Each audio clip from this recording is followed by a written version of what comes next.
बिस्मिल्लाहिर्रहमानिर्रहीम। मैं हूं doctor Ghulam Shabbir, president elect PMA Punjab. 8 October को पीएमसी ने एमडी कैट का फाइनल रिज़ल्ट अनाउंस कर दिया। 8 अक्टूबर की सुबह ही से पीएमसी ने कैंडिडेट्स को ईमेल के ज़रिए अपना रिज़ल्ट इन्फॉर्म किया, जिसमें कईयों के नंबर 2 बढ़े हुए थे, कईयों के 4 बढ़े थे, कईयों के 15 नंबर बढ़े हुए थे। यानी जो रिज़ल्ट उनका प्रोविजनली उसी दिन जिस दिन टेस्ट दिया था उस दिन जो रिज़ल्ट आया था, और अभी फाइनल रिज़ल्ट के अंदर कईयों के मार्क्स बढ़े हुए थे। अब ये मार्क्स किस फार्मूले के तहत बढ़े कि किसी के 2 हैं, किसी के 4, किसी के 15, उस फार्मूले का ना उन्होंने कहीं जिक्र किया पहले और ना उन्होंने बाद में जिक्र किया। और मुज़ाहिरा खेज़ बात ये थी कि उनके रिज़ल्ट के साथ उस ईमेल के अंदर उनका रिज़ल्ट कार्ड पीएमसी के अटैच था, और उस रिज़ल्ट कार्ड के अंदर ऊपर नंबर और लिखे हुए हैं, और जो उनके सब्जेक्ट वाइज हैं उनका एग्रीगेट डिफरेंट, और सब्जेक्ट के अंदर भी बड़ा अजीब से नंबर थे कि किसी बच्चे के, बल्कि तकरीबन सारे ही बच्चों के जो नंबर थे वो उनके टोटल नंबर से कहीं ज़्यादा बन रहे थे। मसलन किसी सब्जेक्ट के अंदर अगर टोटल नंबर 20 हैं तो उसमें से बच्चे ने नंबर 58 लिए हुए हैं।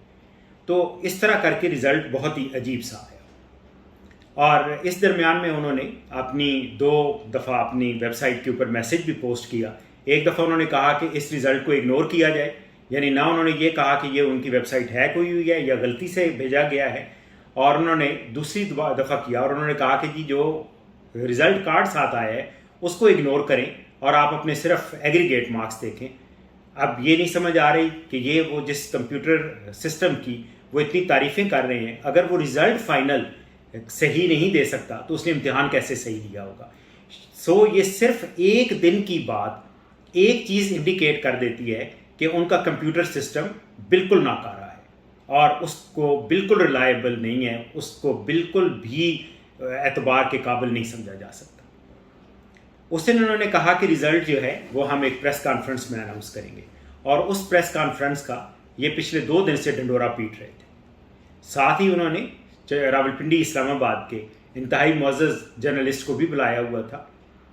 अब जब पीएमसी ने अपनी प्रेस कॉन्फ्रेंस शुरू की तो दोनों साहिबान एडवोकेट अली रज़ा साहब और डॉक्टर अरशद तकी जब आए तो उनकी बॉडी लैंग्वेज से यूँ लग रहा था कि जैसे वो रिज़ल्ट सुनाने में काफ़ी खौफज़दा हैं, क्योंकि ये बात सच है कि किसी चीज़ के जो रिलायबल ना हो उसको लोगों को बताने में डर ही लग रहा होता है, क्योंकि उसको डिफेंड कैसे करेंगे।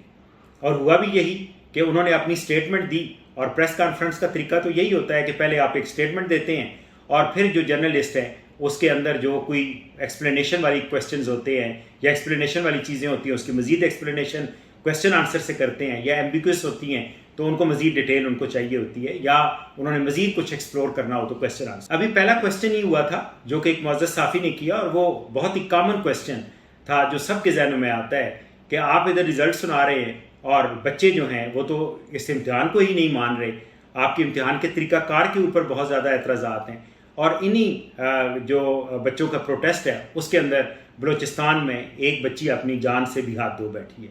अभी उन्होंने अपना ये क्वेश्चन पूरा ही नहीं किया, यानी सवाल अपना पूरा ही नहीं किया, जिसको कहते हैं कि अभी सवाल उनके मुँह में ही था कि अली रज़ा साहब फ़ौरन चीखे और उन्होंने कहा ये प्लान क्वेश्चन है। भाई what you mean by plan? और उनका कहने का अंदाज ये था प्लान का कि जैसे उनके ऊपर कोई मिसाइल बरसाने की कोशिश की जा रही है, यानी उन्होंने कहा कि प्लीज़ डोंट अटैक। हालांकि साफ़ी तो बड़े आराम से क्वेश्चन कर रहे थे, और क्वेश्चन करना साफ़ियों का ये राइट था क्योंकि आपने खुद बुलाए हुए थे। अब ये हुआ कि इसी बात के ऊपर दोनों हजरात उठे और उन्होंने कहा जी हमने क्वेश्चन आंसर लेने ही नहीं, क्योंकि उन्होंने क्वेश्चन आंसर ना लेने का फैसला पहले ही किया हुआ था, क्योंकि उन्हें पता था कि जब उनकी स्टेटमेंट की एनालिसिस क्वेश्चन आंसर से होगी तो उनका सारा झूठ सामने आ जाएगा, और उनका जो तरीक़ाकार था इम्तिहान एक ठेकेदार को देने से लेकर इम्तिहान के कंडक्ट होने तक, शादी हालों के अंदर सब स्टैंडर्ड इक्विपमेंट के साथ कंडक्ट होने तक, और क्वेश्चन पेपर के ऊपर जो एतराज़ात थे वो सारे एतराज़ात लोगों ने पूछने थे, और ज़ाहिर है झूठ का क्या जवाब हो सकता है। उसके बाद अली रज़ा साहब ने एक और बहुत ही मिसरीडिंग टाइप की जिसको कहना चाहिए कि मिस इन्फॉर्मेशन लोगों को दी और लोगों को गुमराह करने की कोशिश की, और उन्होंने फरमाया कि 40 मिलियन MCQs थे। 40 ملین MCQs کیسے ہو سکتے ہیں جناب؟ اس کا مطلب ہے 4 کروڑ. یہ تو FSC کے جو سائنس سبجیکٹس ہیں ان کے جو کورس بکس ہیں ان کے الفاظ بھی 4 کروڑ نہیں ہوں گے. آپ نے کیسے 40 ملین یعنی 4 کروڑ MCQs دے دیے؟ کتنی بڑی مس لیڈنگ اسٹیٹمنٹ ہے.